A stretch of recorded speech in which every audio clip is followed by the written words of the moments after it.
Hi, my name is Joseph Alai. Welcome to my channel. And today I want to talk about two manifestation stories that happened basically back to back. One manifesting a vacation in a time crunch, and the other one is something following that was an urgent need. The reason I give you this story is because I feel it is very important to understand how to apply the things that I teach you. And I say the same things to an extent over and over, and most never get it. But I'm hoping that with these examples, it's going to click and you'll get it. So before we begin, definitely hit the like button. It does something to the algorithm of YouTube so that those who would not normally be able to see this video will be able to see it. Hit the subscribe button if you want broken down systematic techniques on how to create, how to manifest, or in other words, attract that which you want. So let's jump right into it then. This is a personal story, something that happened to me a couple of weeks ago. I have been wanting to travel recently, me and my girlfriend, but she's a healthcare worker. And during the time of COVID, there is not only are healthcare workers expected to work, there is less time during this pandemic to get time off, even if you have the time as far as at your position, whether hours off or days off or sick hours or whatever the case is. But nevertheless, there was no time to go anywhere. And my girlfriend had just gone to a new job where she was in a training position for a couple of weeks. And we thought we were going to be able to go during that period between the end of her previous job and the starting of the new. But it was there was not enough time, actually. It started it way sooner, which again left us in a position where we couldn't go. Now, for me, that doesn't stop me. We talked about going to places, we think about it, etc. But for me, I know exactly how to get whatever I want. So ultimately what ended up happening was 2 nights in a row, I lay on my bed, and in my imagination, I also laid on my bed. But instead of being in San Diego, I was in my imagination, in a tropical place. And the way that I framed this, and as an example of how to frame a scene, which I'll go over, is I was just simply imagining that I was looking out of a window of sorts into a tropical area. So to me, that just was tropical trees, etc. So very specifically, as I was going to bed, I was on my bed in real life, and also in my imagination, I was also in bed. But even though in real life I was here in San Diego, in my imagination I was gazing out of the window while I was on my side looking out into a tropical area. 2 nights in a row I visualized this and fell asleep either while visualizing it or shortly before falling asleep is when the visualization ended. And then on the third morning, meaning after 2 nights of visualizing, I got a text message from my girlfriend. I woke up early and I was groggy, so I looked at it. It didn't make any sense to me. But then a little while later, she came walking in the door. Now, she was supposed to be at work. And I just was like, what is going on? And she said, we left early. Someone in another training, segment of training had COVID. It doesn't affect us, but in the meanwhile, they have to shut down everything. And we have to get tested, and then we're going to have off for 2 weeks. So what was interesting about this as well is that she said they're making an exception, even though they're healthcare workers, but because they were in training, they're treating it as anything else, and they had to shut it down. So instantly she said to me, let's go to Hawaii. And then that's when all the light bulbs went off, and I was like, this is really happening. We're doing this, right? All I did, she didn't even know I was visualizing. I just did it 2 nights in a row. And ultimately, that's what ended up happening. We ended up being able to buy tickets to go to Hawaii, and then we ended up there, which was very quickly. And so just to break that down, how I created that scene in order to make all of these pieces happen which I could not have conceived how this would happen because it was supposed to be impossible. But nevertheless, I chose a time in space after the desire had been fulfilled, which means, what is the end of what I wanted? I wanted to be in a tropical place. Now, I did not specify the place from which I wanted to go, but all I needed to know was that I wanted to be in a tropical place. That's what I knew because that's where I wanted to be. And so I didn't have to specify exactly where I was. I didn't have to specify how I got there. None of that. The key is to never think of how it's going to happen. We just specify what we want and we imagine exactly having it. We already have it. And so that's how I conjured the scene. I didn't have to animate anything. I didn't have to use any words. I didn't have to have any emotional feeling with it. All I had was the visuals and the knowing that I was there as I fell asleep. I didn't believe it was going to happen. Belief did not play a part in this. It was simply the law of consciousness, which is that when we become aware of something as if it's true, it's going to manifest in this reality, especially when we imagine it before bed while falling asleep. If we can fall asleep in the consciousness, the state of mind that we are somewhere else, we will be compelled, despite anything, to go there. We will be forced to go there. And so I took the law of consciousness, which is completely immersing your mind in the end.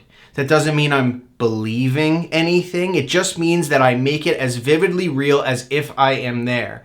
My mind must line up that I'm there, and anything that I find important about being there, I would bring into the visualization. And the reason I chose to fall asleep in the scene as well is because it's one of the easiest ways to manifest something. So instead of animating a scene, seeing things, tasting things, touching things, speaking, moving, all of that, it is not as easy to fall asleep while doing those things, right? Because the key to enter into the subconscious mind is to fall asleep while actively visualizing a thing, which is not simple. But the cheat code that I've discovered is simply just to fall asleep in the scene as well, just in the setting that I desire. And it only took 2 nights of visualizing that. And on the 3rd morning, it was fulfilled.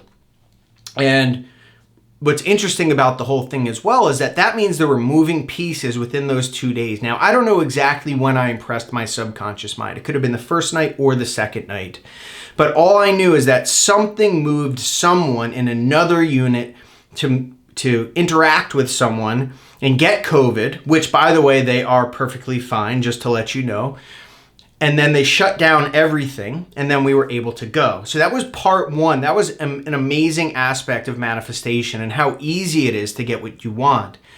But then the second piece of the manifestation was when we were in Hawaii. We were in Maui, and after we had been there for a few days, my girlfriend had gotten an email stating that they were shortening the quarantine by a few days, which means she had to go back to work 2 days sooner. So, which wasn't really a big deal. It would have costed more for both of us to go home at the same time because of changing flights, etc.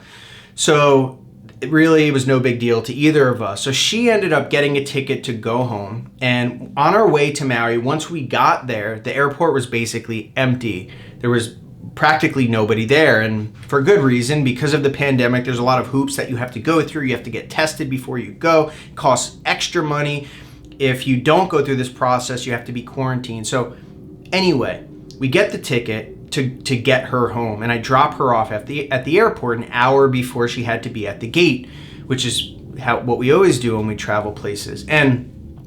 But that day specifically, for some strange reason, the airport was completely filled with people. The line was, from the way that she described to me, was hundreds of people long. There was one line active to go through airport security. And after I dropped her off and I drove away, she called me almost instantly saying that she thought that she was screwed. She was going to miss her flight. She was going to be late to the training. Never really lose yourself to the extent. Ringtone, Neville. That she was going to be late for the training, etc. So what happened next? I just said, chill out. It's going to be okay, whatever. I go back to the Airbnb, and she calls me as soon as I get there and says the line is moving extremely slow. There was like 25 minutes left. There's still 20 people ahead of her. I said, okay. And then I literally just closed my eyes and I visualized her texting me saying she got to the gate. Everything is good. So I literally, in my imagination, saw my hands holding the phone, and I saw her name pop up, me click on the message and read, I'm at the gate, it's all good. I'm at the gate, it's all good. And I just read that in my imagination a few times. And it wasn't 5 minutes later, she texted me and said, it's all good, I'm on my way through. But then she called me, and I was so curious as to how this happened. She told me, and this is what is extremely interesting, she told me that there was about 20 or so, 30 people ahead of her, and there was a man in front of her. Someone had come up who was late for their flight, had come up and asked him specifically, who was in front of her, this lady asked the dude in front of her, can I please cut in front of you? I am about to miss my flight. The guy was kind, and because it was just her, he was like, okay. But the lady, which I think this is really screwed up and disrespectful, she brought 10 people with her. She brought 10 people with her in front of this guy. So now my girlfriend and this man are not just 20 or 30 people, they're an extra 10 behind, right? And the time is ticking. So, but what happens next? This is what is amazing. Not a minute after that large group of people cut in front of my girlfriend and the man in front of her, a new line opened up, and the guy walked over to the man who was right in front of her and said, can you start this new line, please? So this man, my girlfriend, and then everyone behind were first in line to get through, and they ended up at the airlines. But those 10 people in front of them, they never made it through, and they ended up missing their flight. So the perfect chain of events, the disrespectfulness of that woman taking 10 people in front of them, is actually what caused my girlfriend to be able to get on the plane. And this happened minutes after I visualized that text message. So you may say, well, that person was a jerk. I can't believe they did that. But they played the perfect role in order to get what we want. The perfect role, right? So we cannot, another moral of this story is that, right, there's a saying in scripture, forgive them, Father, they know not what they do. But it's talking about your awareness and people acting out in ways that are good, bad, or indifferent, but they always play the perfect part for someone to get exactly what they've imagined. So in this case, to dissect this imaginal act that I did, the reason I chose it, I didn't choose an elaborate scene, I didn't have a thrill, because I emulated what would actually happen if my desire had been fulfilled, which is that she got to the gate. And it was a simple text message, 1 sentence or 2 sentences long, and I just looped it 5 times. That's all, and then I stopped. And it was very quick after that desire had been fulfilled. So I hope through these 2 examples of me describing how I chose a scene, how I imagined them, and then what the results were and the bridge of incidents, that this gives you a better understanding as to how maybe you can use your imagination to generate scenes and to imagine properly so that you can get what they want. Now, these stories that I tell you, there are thousands of them. These are the most recent ones, so I give them to you. But there is no limit as to the size of the manifestation, as to when it's going to happen. There's nothing. One of the manifestations happened in 2 days. The other one happened in minutes. So never think you won't be fast enough. Never think you can't do it. And another thing is, you will never be able to devise the means. Do not even consider how it's going to happen, because that is a black hole that will leave you in a place where you will feel gridlocked and you probably won't even do it in the first place. So map out what you want. Contemplate your scenes before you imagine them. Think, what would it be like if I was there? What would it be like if I had what I wanted? What would it be like if she got to the gate? And use your imagination quickly, efficiently, and watch how the results will go. So I hope that this was helpful to you. To me, this was really cool. I just love to see the law in action. If you like this, hit the like button, comment about what you think. Hit the subscribe button if you want more broken down explanations, exactly how to get exactly what you want, and hit the bell icon to stay tuned for more. Thank you so much for watching.